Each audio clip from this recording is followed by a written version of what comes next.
Hello everybody. हम पढ़ रहे थे एनसीईआरटी क्लास 7। तो इससे पहले क्लास 6 के सारे चैप्टर चैनल पर अपलोडेड है। अगर आप उन वीडियो को नहीं देखे तो उन वीडियोस को पहले जा कर के देखें और फिर क्लास 7 से स्टार्टिंग करें। तो मैंने आपको कई सारे फीचर बताए एनसीईआरटी किस किस कैंडिडेट को देखनी चाहिए। पहली बात तो यह है कि जो भी कॉम्पिटिटिव एग्ज़ाम की तैयारी में है तो एनसीईआरटी उनके लिए रामबाण है, क्योंकि सारे सवाल एनसीईआरटी किताब से ही बनाए जाते हैं।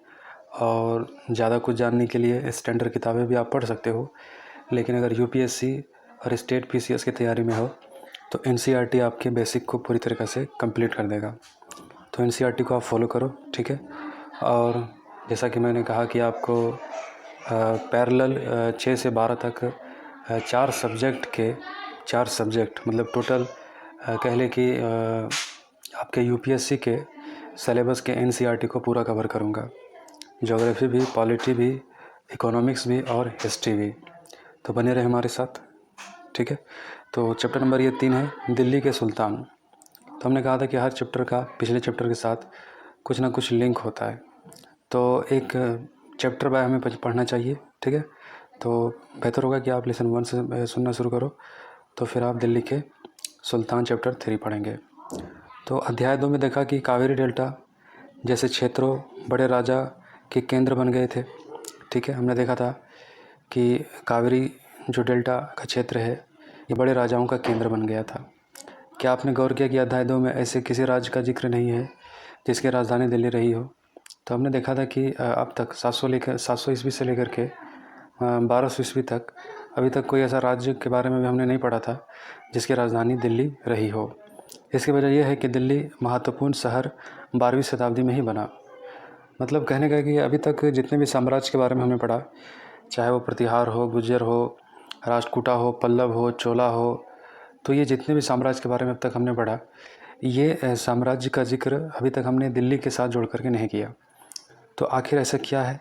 वजह यह है कि दिल्ली 12वीं शताब्दी के बाद ही दिल्ली का जो है महत्व बढ़ा, 12वीं शताब्दी में ही बढ़ा, और इससे पहले दिल्ली की महत्व उतना ज़्यादा नहीं था।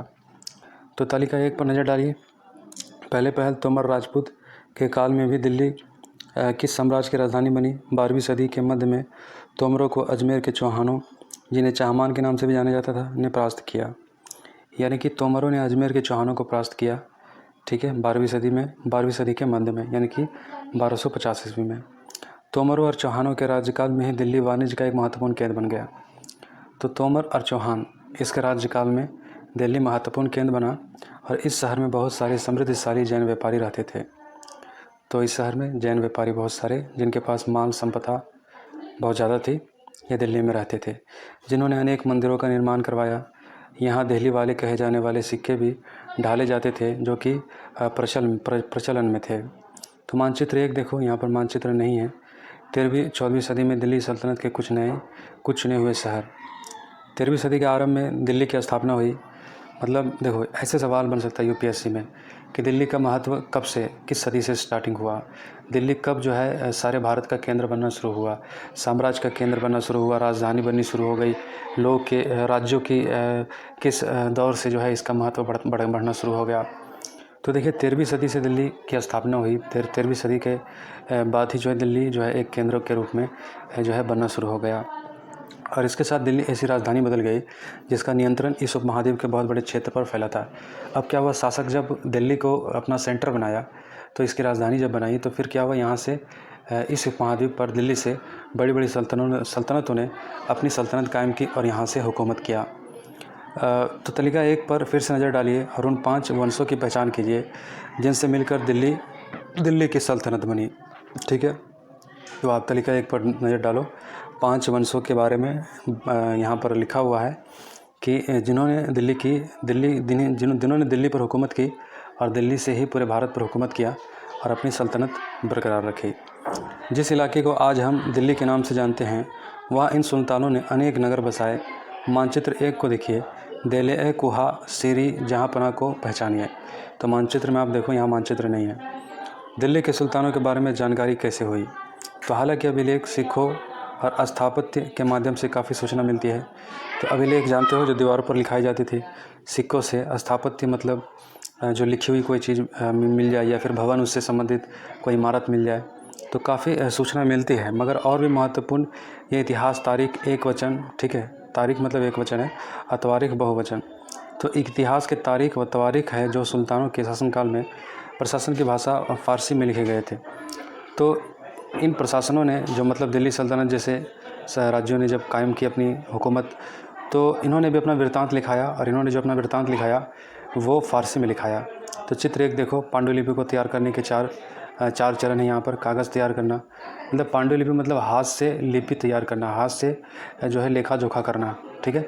तो पांडुलिपि तैयार करना, हाथ से लिपि को तैयार करने के 4 चरण होते थे। पहले तो कागज़ तैयार करना पड़ता था, दूसरा लेखन कार्य करना होता था, अब तीसरा महत्वपूर्ण शब्दों और अनुच्छेदों की ओर ध्यान आकर्षित करने के लिए सोने को पिघलाकर उसका प्रयोग, चौथा जिल्द तैयार करना। तो न्याय चक्र 13वीं सदी के इतिहासकार फ़ख्र मुदब्बिर ने लिखा था, मतलब एक 13वीं सदी के इतिहासकार ने, जिसका नाम है फ़ख्र मुदब्बिर, इन्होंने लिखा था, राजा का काम सैनिक के बिना नहीं चलता। सैनिक वेतन के बिना नहीं जी सकते। वेतन आता है किसानों से, मगर किसान भी राजस्व तभी चुका सकेंगे जब वे खुशहाल और प्रसन्न होंगे। ऐसा तभी हो सकता है जब राजा न्याय और ईमानदार प्रशासन को बढ़ावा दे। तो यहाँ पर न्याय चक्र के बारे में बताई जा रही है कि एक बहुत अच्छा जो है संबंध बनाया कि कैसे हुकूमत चलती है और प्रजा कैसे राजा से प्रसन्न होता है, और प्रजा जब प्रसन्न होती है तो कैसे राज्य की तरक्की होती है। तो इतिहासकार फ़र्क के मुदब्बिर ने लिखा है ये कि देखिए, न्यायप्रिय राजा होने के क्या फ़ायदे हैं। राजा न्यायप्रिय होगा तो फिर चूँकि हम जानते हैं कि सैनिक वेतन के बिना नहीं जी सकते, वेतन किसानों से एकत्रित किए जाते हैं, मगर किसान भी तभी तो टैक्स देगा ना जब उसके चेहरों पर खुशहाली होगी, प्रसन्नता होगी। और ये कहाँ से आएगी? उनकी इनकम से आएगी। और ऐसा इनकम तब अच्छा होगा जब राजा न्यायप्रिय होगा, ईमानदार होगा। क्या आपको लगता है कि न्याय चक्र राजा और प्रजा के बीच के संबंध को समझाने के लिए उपयुक्त शब्द है? तो देखिए, बहुत अच्छा सवाल है कि न्याय चक्र को जो समझाया गया, एक देश की तरक्की से जोड़ करके जो बताया गया, क्या ये चक्र बिल्कुल सही है? क्या इसी तरीके से चीज़ें चलती है? हाँ, बिल्कुल ये संबंध है। जब प्रजा खुश होती है तो प्रजा तरक्की करती है, तो देश तरक्की करता है। और प्रजा तभी खुश होगी जब राजा यानी कि न्यायप्रिय होगा। ये कुछ और बातें ध्यान में रखें। त्वारिख लेखक नगरों में, विशेषकर दिल्ली में रहते थे, गांव में शायद ही कभी रहते हो। यानी कि लेखक जो होते थे वो नगर में रहते थे, ठीक है। वे अक्सर अपने इतिहास सुल्तानों के लिए, उनसे ढेर सारे इनाम इकराम पाने के लिए आशा में लिखा करते थे। वो जो लिखा करते थे इतिहासकार अपने सुल्तान के बारे में या फिर लेखा जोखा जो कुछ भी, तो इनाम व इकराम पाने के लिए करते थे। ये लेखक अक्सर शासकों को जन्मसिद्ध अधिकार और लिंग भेद पर आधारित आदर्श समाज व्यवस्था बनाए रखने की सलाह देते थे। उनके विचारों से सारे लोग सहमत नहीं होते थे। सन 1236 में सुल्तान इल्तुतमिश की बेटी रजिया सिंहासन पर बैठी, ठीक है। इल्तुतमिश की बेटी 1236 में दिल्ली सल्तनत पर बैठी, और उस युग के इतिहासकार मिनहाज सिराज ने स्वीकार किया है कि वह अपने सभी भाइयों से अधिक योग्य और सक्षम थी, लेकिन फिर भी वह एक रानी की शासक के रूप में मान्यता नहीं दे पा रहा था। दरबारी जन भी उसके स्वतंत्र रूप से शासक करने के कोशिश से खुश नहीं थे, और सन 1240 में उसे सिंहासन से हटा दिया गया।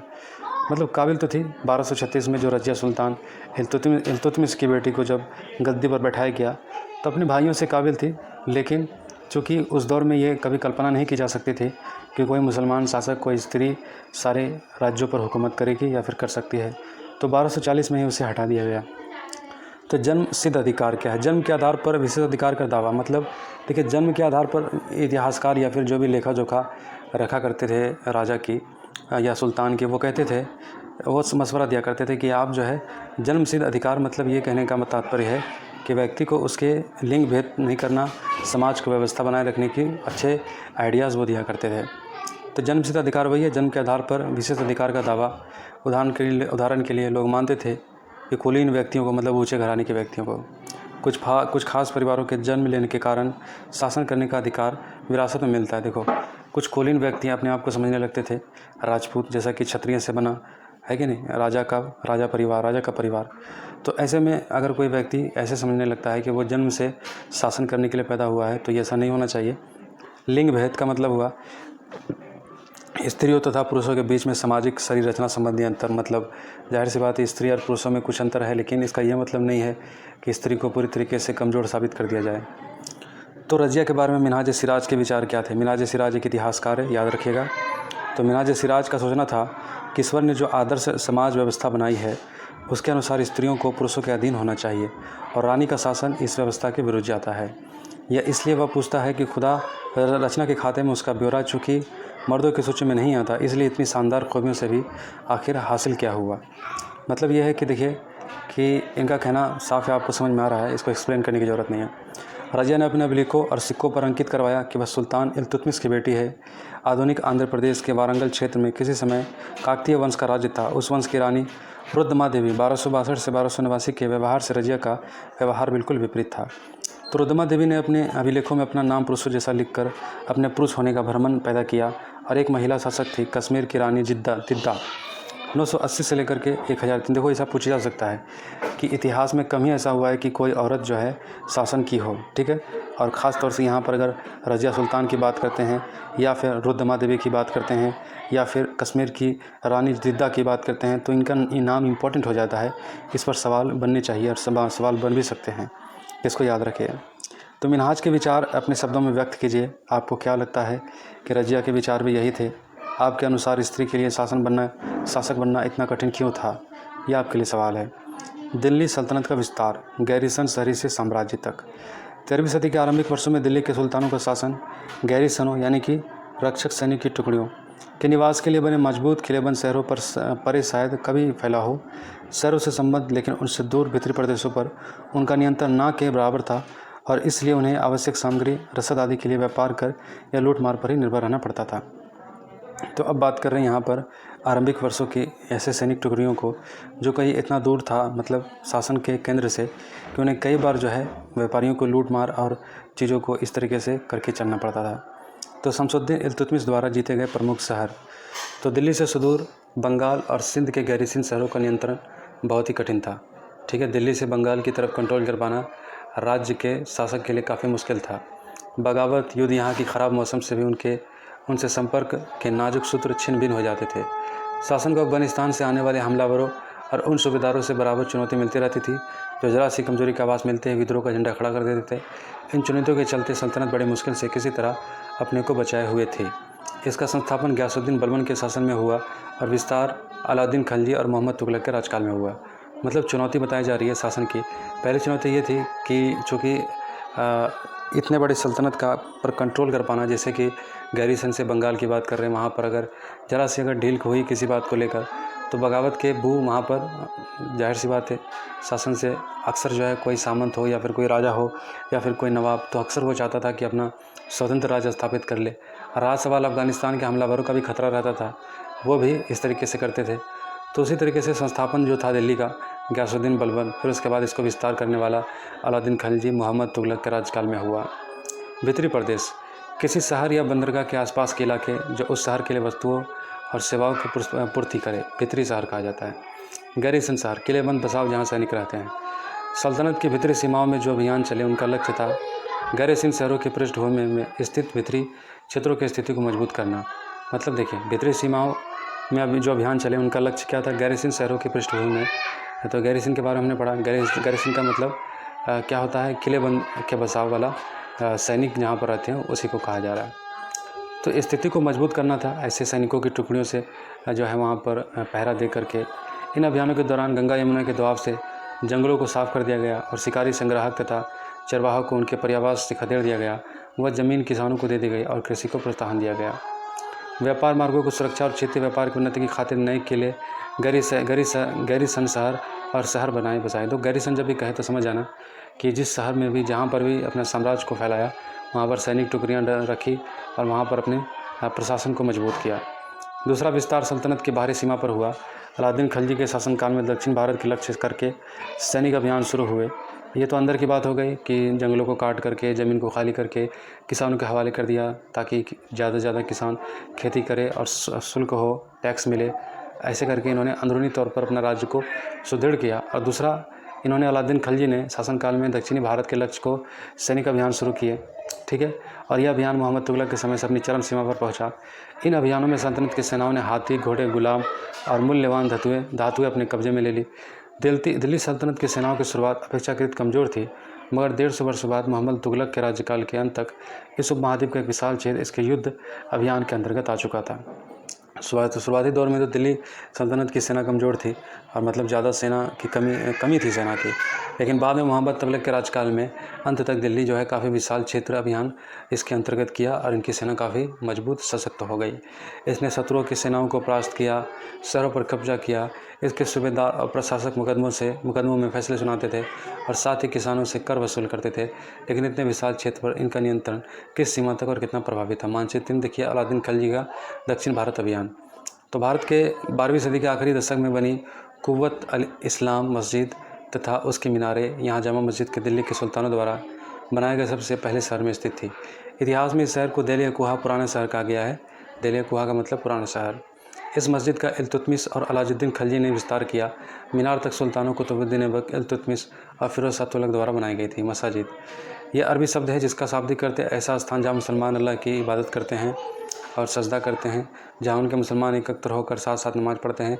नमाज की रस्म के लिए नमाजियों में से सबसे अधिक सम्मानीय व्यक्ति को इमाम कहा जाता है और वो नमाज़ पढ़ाते हैं और फिर खुतबा देते हैं, मतलब धर्मोपदेश देते हैं। नमाज के दौरान मुसलमान मक्का की तरफ मुँह करके खड़े होते हैं। भारत में मक्का पश्चिम की ओर पड़ता है। मक्का की ओर दिशा को किबला कहा जाता है।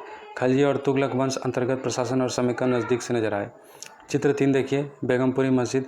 यह मोहम्मद तुगलक के राज्यकाल में दिल्ली में उनकी नई राजधानी जहाँपना की मुख्य मसाजिद के तौर पर बनाई गई थी। मानचित्र 1 में जहाँपना को ढूंढिए। चित्र 4, मोट की मस्जिद सिकंदर लोदी के शासनकाल में या उसके मंत्री द्वारा बनाई गई थी, मतलब मंत्री भी देख रहे हैं मस्जिद बना रहा है सिकंदर लोदी के दौर में। जमाली कलाली की मस्जिद 1520 के दशक के आखिरी दिनों में निर्मित हुई। चित्र 2, 3, 4, 5 की तुलना कीजिए और इन मस्जिदों की समानताओं असमानताओं ढूंढ निकालने की कोशिश कीजिए। चित्र 3, 4, 5 में स्थापत्य की उस परंपरा का विकास दिखाई देता है जिसकी चरम सीमा हमें दिल्ली में शाहजहाँ मस्जिद में दिखाई देती है। मतलब जितने भी मस्जिदों के बारे में हमने अभी बात की, इन मस्जिदों में जो वास्तुकला जो दिखाई देता है, इसका चरम सीमा हमको जामा मस्जिद जो शाहजहाँ के द्वारा बनाया गया था, इसमें फिर परिपूर्ण रूप से दिखाई पड़ता है। खिलजी और तुगलक वंश के अंतर्गत प्रशासन और समेकन नज़दीक से एक नज़र। दिल्ली सल्तनत जैसे विशाल साम्राज्य के समेकन के लिए विश्वसनीय सूबेदारों तथा प्रशासकों की ज़रूरत थी। जाहिर सी बात है, इतना बड़ा सल्तनत चलाने के लिए एक बहुत बड़ा जो है इकोसिस्टम चाहिए। किसकी चाहिए? ऑफिसरों की, सूबेदारों की। दिल्ली के आरंभिक सुल्तान विशेषकर इल्तुतमिश सामंतों और जमींदारों के स्थान पर अपने विशेष गुलामों को सूबेदार नियुक्त करना अधिक पसंद करता था। तो इल्तुतमिश क्या करता था, अपने को सामंतों के अलावा अपने ही गुलामों को जो है क्या करता था, अपने को विश्वसनीय समझता था, जिसको वो सूबेदारों का पद देना चाहता था। तो इन गुलामों को फारसी में बंदगा कहा जाता है तथा इन्हें सैनिक सेवा के लिए खरीदा जाता था। उन्हें राज्य के कुछ बहुत ही महत्वपूर्ण राजनीतिक पदों के काम करने के लिए बड़ी सावधानी से प्रशिक्षित किया जाता था, चूँकि पूरी तरह अपने मालिक पर निर्भर होते थे, इसलिए सुल्तान भी विश्वास करके उन पर निर्भर हो सकते थे। दिल्ली के सुल्तान ने सारे उपमहाद्वीप के अनेक शहरों में मस्जिदें बनवाई।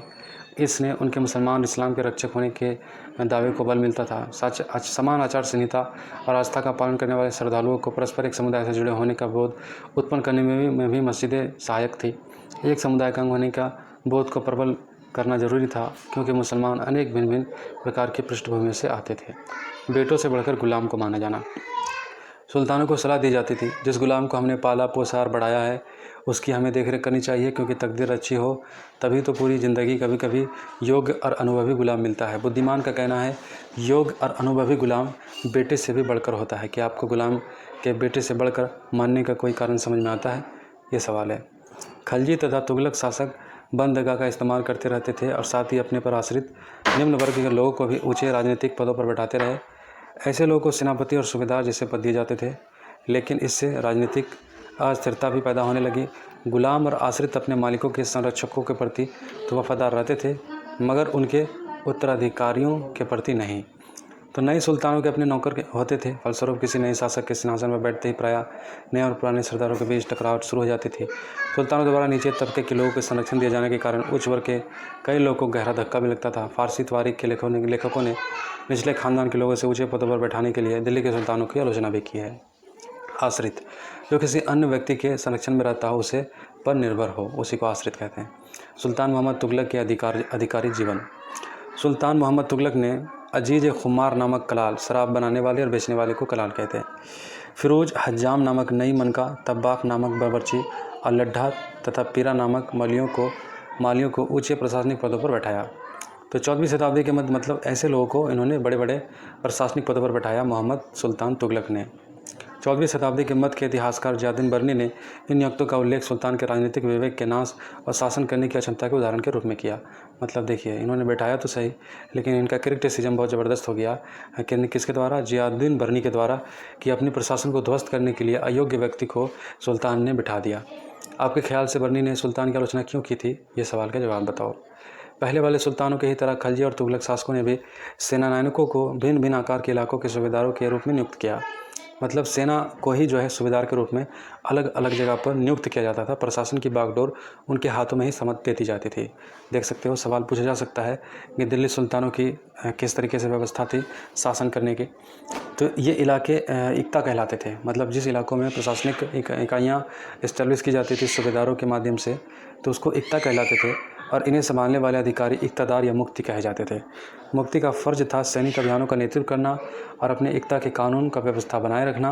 अपनी सैनिक सेवाओं के बदले वेतन के रूप में मुफ्ती अपने इलाके से राजस्व की वसूली किया करता था और राजस्व के रूप में मिली रकम से ही वह अपने सैनिकों को भी तनख्वाह देता था। मुफ्ती लोगों पर काबू रखने का सबसे प्रभावी तरीका यह था कि उसका पद वंश परंपरा से ना चले और उन्हें कोई भी इक्ता थोड़े थोड़े समय के लिए ही मिले। मतलब ये था, वंश परंपरा से इसको मुक्त रखने की कोशिश थी सुल्तान की, जिसके बाद उसका स्थानांतरित कर दिया गया। सुल्तान अलाउद्दीन खिलजी और मोहम्मद तुगलक के शासनकाल में नौकरी के इन कठोर नियमों का बड़ी सख्ती से पालन होता था।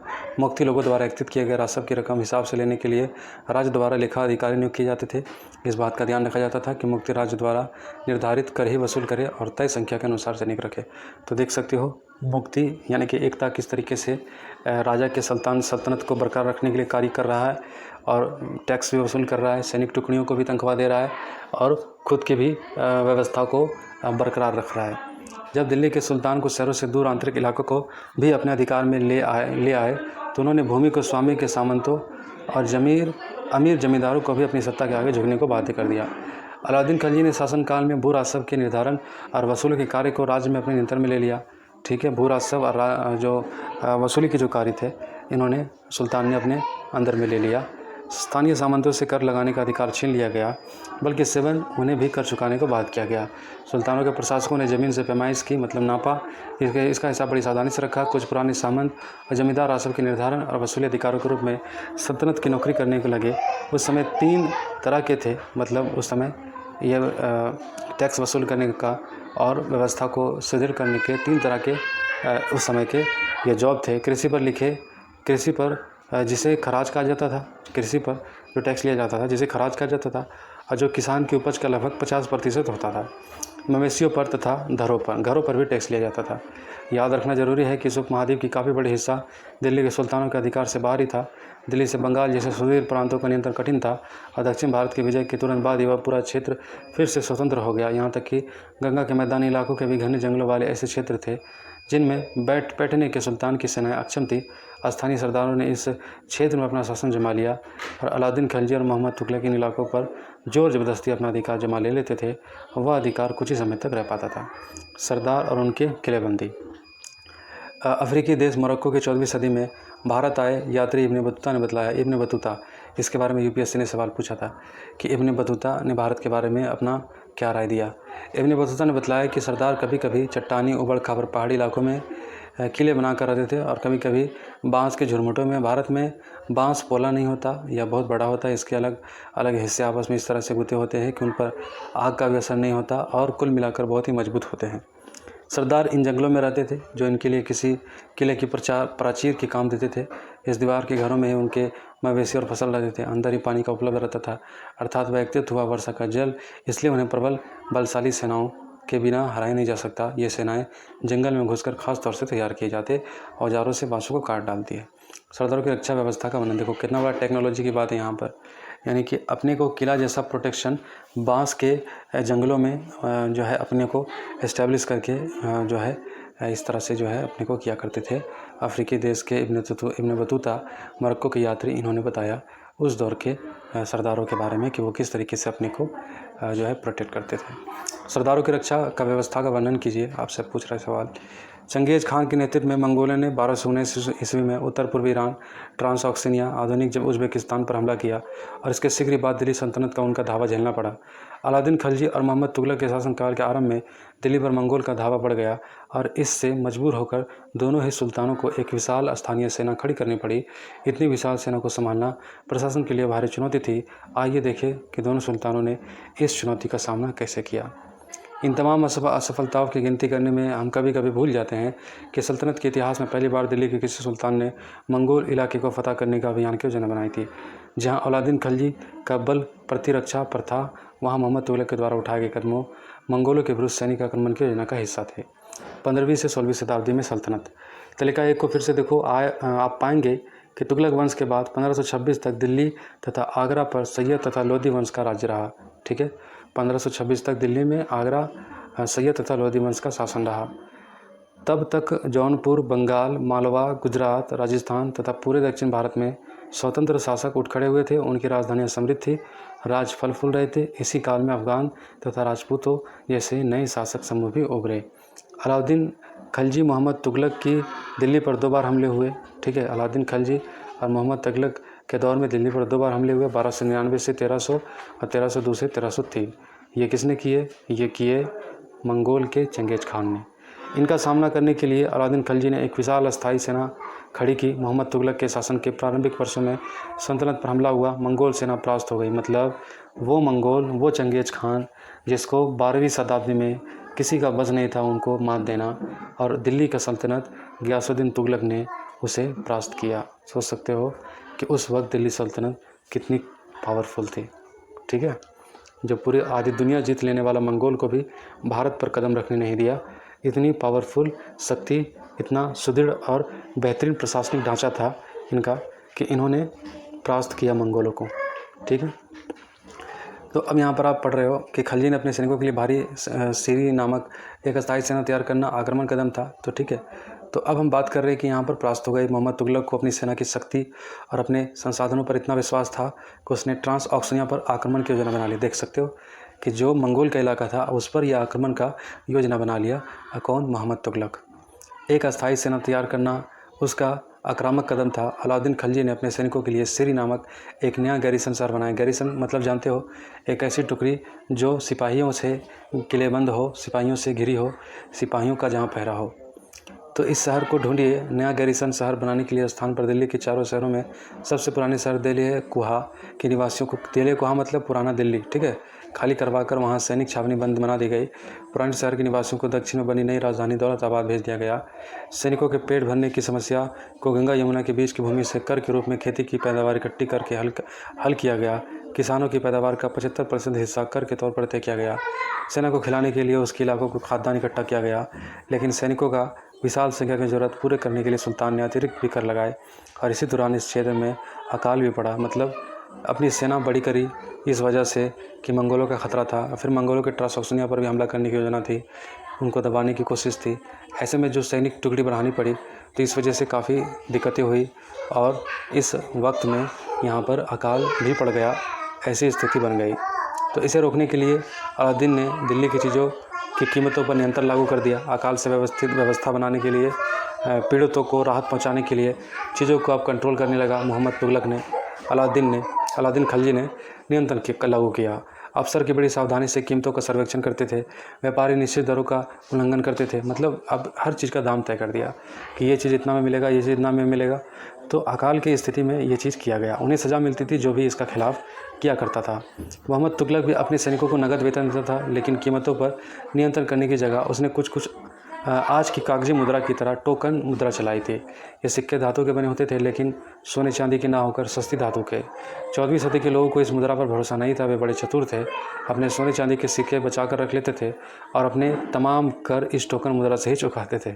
इस सस्ती मुद्रा को जैसे जाली के सिक्के भी बड़ी आसानी से बनाए जा सकते थे और अलाउद्दीन के प्रशासनिक कदम काफ़ी सफल रहे।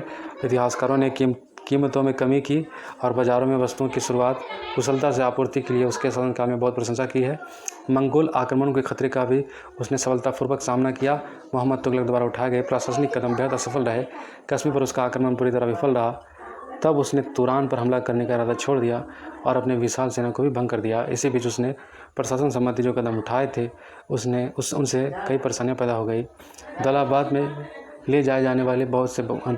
ले जाए जाने से लोग बहुत नाराज़ हुए, जहां फौजी टुकड़ी को ले जाया गया था। करों में वृद्धि, गंगा यमुना के दोआब में अकाल की विक्षुब्ध जनता बगावत पर उतर आई और मोहम्मद तुगलक को अंततः टोकन मुद्रा भी वापस लेनी पड़ गई। इस काल में स्थापित राज्यों में से कुछ छोटे तो थे, शक्तिशाली भी थे। उसका शासन बहुत ही कुशल था तथा सुव्यवस्थित तरीके से चल रहा था। शेर शाह सूर 1540 से 1545 बिहार में अपने चाचा के एक छोटे से इलाके के प्रबंधक के रूप में काम करना शुरू किया और आगे चलकर इतना उन्नति किया कि सम्राट हुमायूं को 1530 से 1540 में हराया और 1540 से 1555-56 तक चुनौती दी और परास्त किया। और शेर शाह ने दिल्ली पर अधिकार करके स्वयं अपना राजसभा स्थापित किया, राजवंश स्थापित किया और सूर वंश ने केवल 15 वर्ष 1540 से 1555 तक शासन किया मुगल साम्राज्य के ऊपर हुमायूं को हराकर। लेकिन इसके प्रशासन ने अलाउद्दीन खिलजी वाले कई तरीकों को अपनाकर उन्हें और भी चुस्त बना दिया और महान सम्राट अकबर 1556 से 1605 जब मुगल साम्राज्य को समेकित किया तो अपने प्रतिमान के रूप में शेर शाह की प्रशासन व्यवस्था को भी अपनाया। मतलब शेर शाह जब 15 साल हुकूमत किया 1540 से लेकर के 1555 तक काफ़ी अच्छी व्यवस्था बनाई और काफ़ी इसकी आगे भी प्रशंसा हुई। अकबर तक ने इनकी व्यवस्था को आगे चलाया। 3 श्रेणियों, ईश्वरीय शांति, नाइट और धर्मयुद्ध। 3 श्रेणियों का विचार सबसे पहले 11वीं शताब्दी के आरंभ में फ्रांस में सूत्रबद्ध किया गया। इसके अनुसार समाज को 3 वर्गों में विभाजित किया गया: प्रार्थना करने वाला वर्ग, युद्ध करने वाला वर्ग, खेती करने वाला वर्ग। 3 वर्गों में समाज के इस विभाजन को ईसाई धर्म का समर्थन भी प्राप्त था और इस विभाजन से ईसाई धर्म को समाज में अपने प्रबल प्रभाव को और भी दृढ़ करने में सहायता मिलती थी। और इसी विभाजन से योद्धाओं का एक नया समूह भी उभरा। इन योद्धाओं को नाइट कहा जाता था। मतलब समाज को 3 वर्गों में बांटा। ठीक है, ये 3 वर्ग कौन कौन है? ये 3 वर्ग है: ईश्वरीय शांति, नाइट और धर्मयुद्ध। तो ये जो टुकड़ियाँ था विभाजन का, योद्धाओं का जो समूह था, इसको नाइट कहा जाता था। ईसाई धर्म एक समूह को संरक्षण देता था और अपनी ईश्वरीय शांति की अवधारणा के प्रसार में इनका उपयोग करता था। नाइटों से अपेक्षा की जाती थी कि वे धर्म और ईश्वर की सेवा में समर्पित योद्धा रहे। कोशिश यह करती थी कि इन योद्धाओं को आपसी लड़ाई भिड़ाई से विमुख करके उन मुसलमानों के विरुद्ध युद्ध करने भेज दिया जाए जिन्होंने यरूशलेम शहर पर कब्जा कर रखा है। इस प्रयत्न के परिणामस्वरूप सैनिक अभियानों की एक श्रृंखला चली जिसे क्रूसेड कहा जाता है। तो देख सकते हो इसी नाइट को इससे उम्मीद की जाती थी कि ये जो है क्या करे, ये मुसलमानों के ख़िलाफ़ लड़ाई करे, आपस में लड़ाई ना करे। और इनको जो यरूशलेम पर शहर पर कब्जा करने के लिए जो मुसलमानों के अभियान थे उसको अभियानों को ध्वस्त करने के लिए अपने कब्जा को यरूशलेम के ऊपर यानी कि फ़लस्तीन के ऊपर, जो आज का फ़लस्तीन है, जहाँ पर आज मस्जिद अल अक्सा जिसको कहा जाता है, उस पर उसके अभियान को, श्रृंखला को चलाए रखा मुसलमानों के कब्जे से या फिर उसको उससे दूर रखने के लिए जो लड़ाई लड़ी गई जो यरूशलेम के लिए, उसे क्रूसेड वार कहा जाता है। ईश्वर तथा धर्म की सेवा की गई इन अभियानों ने नाइटों की हैसियत पूरी तरह बदल दी। पहले इन नाइटों को गिनती कुलीनों में नहीं होती थी, मगर फ्रांस के 11वीं सदी के अंत तक और जर्मनी में उससे 1 सदी के बाद इन योद्धाओं को दीनहीन अतीत को भुला दिया गया और 12वीं सदी तक कुलीन वर्ग के लोग भी नाइट कहलाना चाहने लगे थे। कल्पना करें। अब सवाल है आपके लिए, आप अलाउद्दीन खिलजी या मोहम्मद तुगलक के शासनकाल में एक किसान हैं और आप सुल्तान द्वारा लगाया गया कर नहीं चुका सकते, तो आप क्या करेंगे? तो ये सवाल का जवाब दो। बड़ा ज़रूरी सवाल है, इंपॉर्टेंट सवाल है। ऐसे सवाल का जवाब लिखोगे तो मेंस में आंसर राइटिंग के लिए काफ़ी आसानी हो जाएगी। कुछ 20 शब्द हैं यहाँ पर: इक्ता, तारीख, गैरिसन, मंगोल, लिंक, राज, ये सब क्या है, इसके बारे में एक लाइन लिख दो, फिर याद करें, इसके बारे में सवाल के जवाब लिखो। पूरा मैंने अच्छे से पढ़ा दिया आपको। अगर आपको कोई सवाल पूछना है तो नीचे कमेंट में पूछो, और अगर सवाल का क्वेश्चन का आंसर चाहिए तो ये भी सीरीज चला दूंगा अगर आप लोग सपोर्ट करें तो। ठीक है, तो इसी के साथ चैप्टर ख़त्म करते हैं। नेक्स्ट वीडियो में मिलेंगे। Thank you.